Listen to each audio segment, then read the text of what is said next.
¿Listo para viajar a tierras lejanas?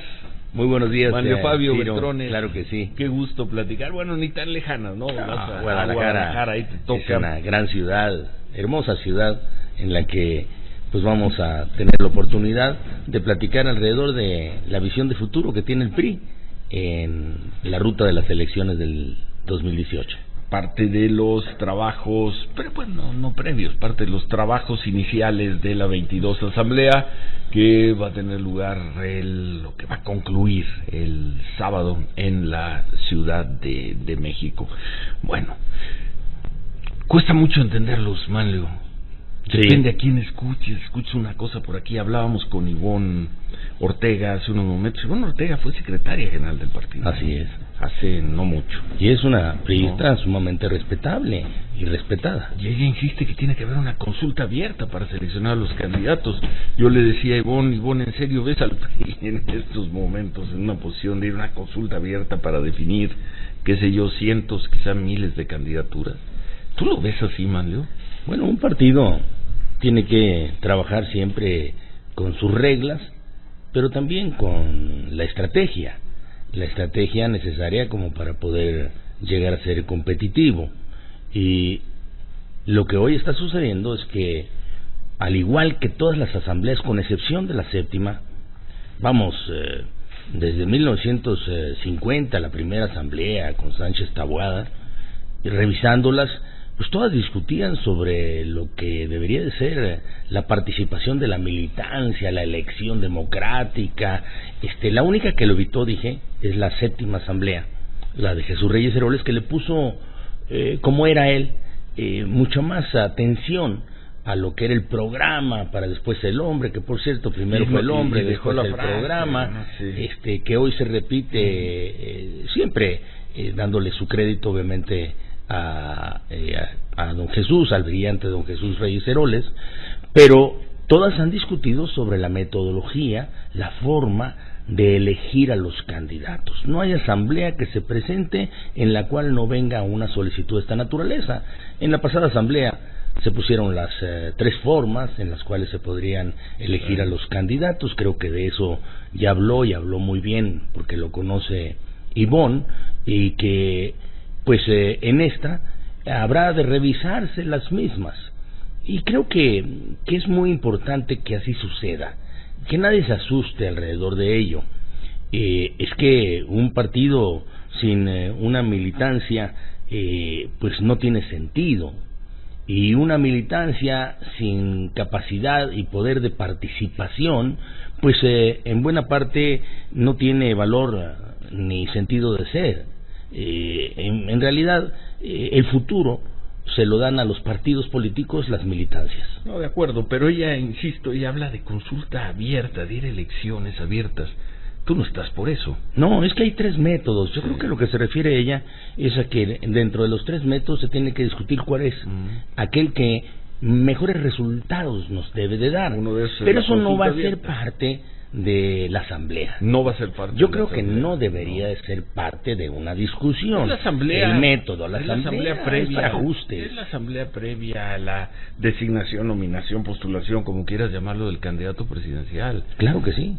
Pero ahí están las tres fórmulas para la selección. Asamblea, y todo aquel que quiera participar posteriormente por un cargo de elección popular, pues deberá de esperar una convocatoria que se emite, en donde se marca cuál va a ser el método, y ahí es en donde uno saca las conclusiones. Bueno, si el método es cerrado por una comisión que selecciona al candidato, pues creo que no va a haber muchos que se registren.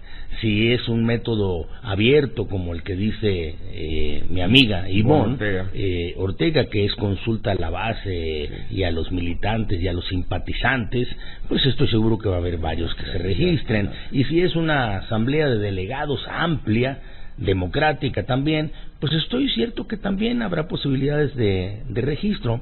Creo que el debate-combate que se está dando en este momento no debe ser falso, no debe de caer en algunas de las provocaciones que se tienen, que si queremos o no incluir a los simpatizantes para que puedan participar. Entiendo yo que lo que dice Ivonne, y lo dice bien, es que quiere que todos tengan las mismas posibilidades de participar. Piso parejo, dice ella. Sin tantos requisitos. Ni los militantes, ni los simpatizantes, y que todos ellos vayan a una consulta. A ver, sería lo ideal, ¿verdad? El viernes le pregunté a la actual secretaria general del PRI, a Claudia Ruiz Massieu, esta va a ser la asamblea de José Antonio Meade. Y de alguna manera es la asamblea de José Antonio Meade. La discusión es si se quita o no un requisito para que alguien como José Antonio Meade, es decir, José Antonio Meade, pueda presentarse como un posible candidato presidencial. Esta es una asamblea muy importante. José Antonio Meade es un gran funcionario, un magnífico secretario de Hacienda, ha hecho funciones específicas en otras disciplinas y secretarías en donde ha dado muy buenos resultados. Dentro del priismo, no de ahora, sino de siempre, ha merecido nuestro respeto y lo seguirá teniendo. Pero la asamblea es mucho más importante que una sola persona. Creo que esta asamblea tendrá que definir muchas cosas más adicionales a lo que pueda ser el método de selección. Yo no te aseguro que si se cambian los métodos de selección o se añade algo más al tema de los simpatizantes, la convocatoria que venga del partido, que es posterior a lo que son las reglas, pues diga que va a haber solamente un sentido de la misma como para beneficiar a una sola persona. No es una asamblea para hacer un traje a la medida de nadie. Esta es una asamblea para plantear, como lo vamos a hacer en Guadalajara, el futuro. ¿Qué es lo que plantea el PRI en el futuro? Creo que quienes nos están escuchando, muchos que no son priistas, inmediato es tener un candidato y tratar de pelear. No tengo ninguna duda. Pero también el futuro del partido tiene que ver mucho con la estrategia. Y la estrategia debe de ser primero la unidad hacia adentro para salir a buscar el apoyo hacia afuera. Porque si tú no tienes la consistencia de una unidad interna, ¿cómo es posible que puedas salir a buscar el voto de los demás? Primero sé congruente contigo mismo y después sal y habla con la sociedad o con los ciudadanos. Pues nada más para cerrar el tema de José Antonio Meade, porque se prestó ahí, no sé si una confusión o una interpretación. Tú diste una entrevista hace dos semanas, dijiste que el PRI no era el taxi, ¿no? Para quienes querían subir sin saber siquiera qué destino. Por ahí otro articulista, Federico Arreola, dijo que con eso estabas marginando a José Antonio Meade. Que fue una interpretación equivocada, muy imaginativa, ¿verdad? Muy imaginativa. De nuestro amigo, como lo es, porque es muy brillante. Y de nuestro buen amigo, además. Sí, yo lo quiero bien. Y lo respeto. No es mucho. ese tu sentido. No, de ninguna manera. Tú tienes que hablar de tu partido diciendo cómo los partidos en el mundo han perdido esencia. Y esto tiene que ver mucho con lo que son sus programas de acción y su ideología. Hay muchos partidos en el mundo que están muy devaluados y se devalúan porque pierden verdaderamente lo que es su presencia como tal. Y esto sucede en momentos en los cuales empiezan a surgir algunos otros candidatos porque los partidos ya no representan verdaderamente a toda la población. Se desideologizan y entonces se convierten en un simple vehículo de candidatos que no coinciden con ese partido político, que piden ser trasladados hacia un puesto de elección popular y posteriormente los abandonan. Y el que sufre las consecuencias pues es el mismo vehículo. ¿No te referías a José Antonio Meade? De ninguna manera. Es que José Antonio Meade, insisto, un magnífico funcionario público, tendría que medirse en buena parte con muchos otros pues funcionarios públicos que siendo militantes del partido deberían de entrar en las mismas condiciones a competir por una candidatura si es que así lo desean. No es prohibitivo para hoy no lo simpatizante. Hoy no lo podría hacer. Lo podría hacer si hay una coalición, no. Si hay una coalición electoral, una alianza electoral del PRI, como sucede con otros partidos políticos, los famosos y coloquialmente diseñados candados no funcionan, que con esa imaginación de los candados. Creo que se puede hacer todo, siempre y cuando convenga la estrategia. Lo que no se puede hacer es tener un partido sin plantear qué es lo que quiere y para qué quiere ganar o conservar el poder. ¿Cómo lo vamos a plantear eso? Creo que es ahí en donde el PRI debe de esmerarse en esta asamblea. Ahora nos platicas, tenemos que hacer una pausa y nos platicas sobre esta visión, el PRI del futuro, la mesa en la que va a participar Mario Fabio Beltrones, y hay otra declaración muy polémica que diste la semana pasada en un foro, queremos platicar también sobre eso. Adelante. Esa, cuando dijiste, no importa quién gane, no importa que gane Andrés, lo que, 3 puntos suspensivos, y nos explica. Pero dije, no, ahora volvemos. Si gana el PRI. Seguimos conversando con Mario Fabio Beltrones. Él va a estar en Guadalajara en la mesa de que va a tener lugar en Guadalajara, comienza mañana.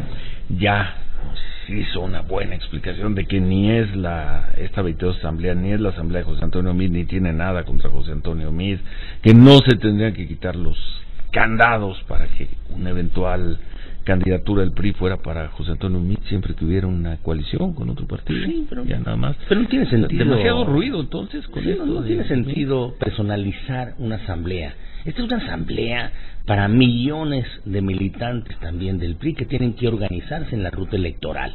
No la distraigamos, y para buscar también cuál va a ser su futuro. Las reglas del juego con las que se seleccionarán candidatos vienen en las convocatorias. Ya están. No están en las asambleas. ¿Se pueden modificar? No se pueden modificar. Pueden modificar las reglas en la asamblea. Tú no estás por modificar no ninguna de esas reglas. Yo creo que esta asamblea debería dedicarse más a ver al futuro, a ver lo que nosotros planteamos. Y yo insisto que el futuro inmediato, bueno, las pero elecciones, es que, los candidatos y cómo van a elegir es a los muy candidatos. práctico también para la opinión pública de tratarla de concentrar simplemente en la sucesión, cuando un partido lo que necesita es enorme consistencia para poder salir a buscar una votación. Ningún partido por sí solo hoy en día, según todas las encuestas, logra más de los 30% de votación. Sí. Entonces necesita candidatos, no simplemente un candidato que le animen a los simpatizantes para que junto con los militantes pues puedan obtener algún triunfo electoral, o por lo menos dejar presente su esencia. Candidatos, porque habrá 12 elecciones o 9 elecciones. 9 elecciones de gobernador, pero más de 1000 Congreso, elecciones, presidentes municipales, entre senadores, diputados federales, diputados locales, presidentes municipales. Si me obligas mucho, pues estamos cerca de los 3000 puestos de elección popular. Sí. Bueno, oye, te preguntábamos antes del corte, la semana pasada estuviste en un foro, y ahí tú dijiste que no te importaba quién ganara, no importa si gana Andrés. No, el contexto real, Ciro, es que estábamos discutiendo sobre la pertinencia de reglamentar los gobiernos de coalición que ya se encuentran en la Constitución, como una forma de mejorar la gobernabilidad en este país, en donde, como lo hemos dicho en este micrófono y en otros lugares, no es tan simple que el que gana, gana todo, los que pierden, pierden todo, y se dedican a fastidiar el que gana. Los gobiernos de coalición superan, y con mucho, lo que puedan ser las coaliciones electorales, que solamente están hechas para ganar. Y es que los partidos políticos en los últimos años, no obstante estar en un sistema de partidos políticos, se han dedicado más a pensar en cómo ganan, cómo no ganan, pero después pueden ganar, pero muy pocos de ellos están dedicados a pensar cómo gobiernan. Y lo que quieren los mexicanos son buenos gobiernos, y los gobiernos se dan cuando hay una suma de voluntades.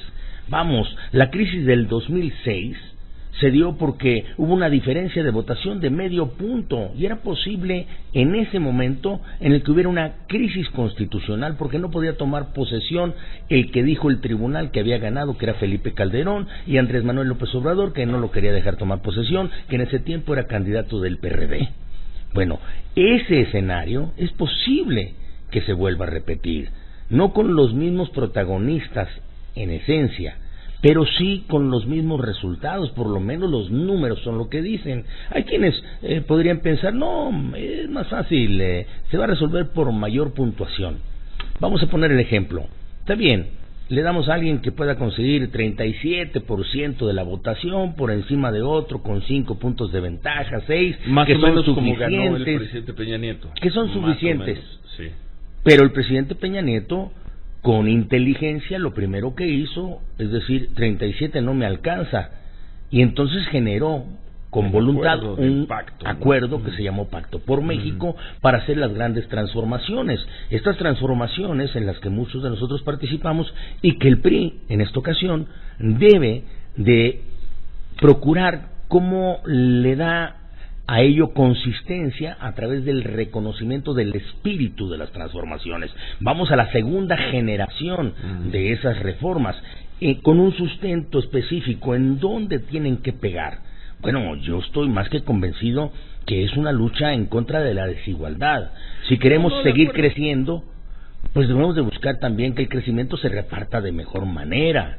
Si queremos seguir nosotros generando una reforma educativa, debemos de pensar que la educación es el mejor igualador social y debe ser pareja. Perdón, y ese es el punto. Pero entonces eso de que no te importa quién gane.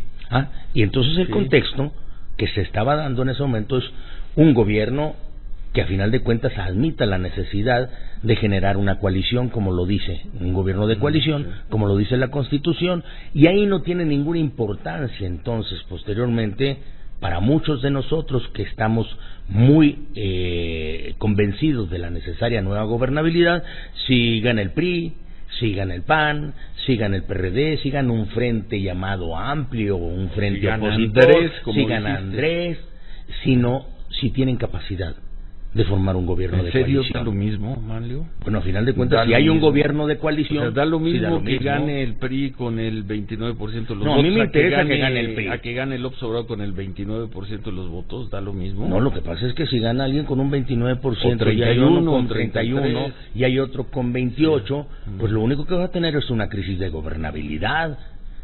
Lo importante es generar un gobierno de coalición. ¿Están convencidos los partidos políticos de la necesidad de un gobierno de coalición? Veo que este frente amplio, a veces le llama frente opositor, ya siempre menciona la necesidad de los gobiernos de coalición, porque hoy los frentes amplios o las coaliciones electorales terminan el día siguiente de la elección. Así es. Ahora, pues, en verdad no tiene ningún sentido más que ganar una elección. Rumbo a Guadalajara, no es la asamblea de un solo hombre. De ninguna manera. No hay nada de tu No es parte. Una asamblea para un solo hombre. Es para millones de priistas, que esos son los que le dan valor a un partido político. No tienes nada contra ese solo hombre, en modo alguno. Es que hay muchos hombres alrededor, y estoy seguro que nadie tiene nada en contra de nadie. Lo que tenemos es una posición a favor de todos, de que le vaya bien al PRI, pero al PRI le tendrá que ir bien si logra plantear lo que quiere hacia el futuro para beneficio de los mexicanos, no para beneficio de un hombre o una mujer. A final de cuentas, cualquiera de los dos podían ser candidatos de un partido político. El tema de los llamados candados está más en los medios de comunicación y en la imaginación. En la gran imaginación de tantos que, por cierto, les ha permitido pues escribir y gastar mucha tinta. Ahora no gastan tinta, ahora simplemente hay tinta y de ahí después se van a los medios electrónicos. Lo fundamental para ti es la estrategia futuro del partido. Estoy seguro, y de todos los partidos van a fijar una estrategia, ¿no? Hay algunos partidos, por ejemplo, Morena, que no se quiere aliar con nadie, que ya tiene resuelta su candidatura. Hay un partido Acción Nacional que está buscando quizá alguna alianza, pero que no logra resolver incluso sus problemas de misoginia interna. No obstante que tiene candidata que parece que es altamente competitiva, pero eso nunca lo superan. En el PAN, la verdad, ahí han tenido un atorón terrible con la misoginia. Está un PRD que anda buscando su sobrevivencia, quizá a veces con el Partido Acción Nacional, y está un PRI que en el gobierno ha presentado resultados, pero quizá que en esta lucha mediática por el posicionamiento no le ha traído muy buenos resultados. La asamblea es el mejor momento en el cual el PRI puede replantear en buena parte qué es lo que quiere en el futuro. Lo veremos. Dos preguntas breves para terminar. Primero, ¿tu relación con el presidente Peña Nieto? Es de excelencia. De excelencia. Y segunda, ¿tú frente al 2018? Yo frente a la asamblea. Y posteriormente, como dije hace un momento, esperar la convocatoria. Si es una convocatoria en donde uno pueda aportar algo, no tengas ninguna duda que ahí me verás. Si es una convocatoria en donde tenemos que buscar muchísima unidad, ahí también me vas a ver. Bueno, pero no llegas a aprovechar también, como han escrito algunos, esta asamblea para lanzar una candidatura. De ninguna manera. Esta asamblea es para poder conversar con el priismo, ponernos de acuerdo en que queremos la unidad hacia adentro para buscar después la simpatía hacia afuera. Bueno, es casi de perogrullo, ¿no? Bueno, platicamos la próxima semana. Me encantará. Sí, va a estar el miércoles y jueves en Guadalajara. La asamblea ya con el presidente Peña Nieto va a ser el sábado. A ver si lunes o martes volvemos a platicar. Estaré muy atento. Muchas gracias, suerte en Guadalajara. Gracias a ti, y siempre Ciro. un gusto, Gracias siempre un gusto platicar con Manlio Fabio Beltrones, senador, diputado, presidente del PRI, gobernador, siempre un gusto. Manlio. Gracias. Sí. No,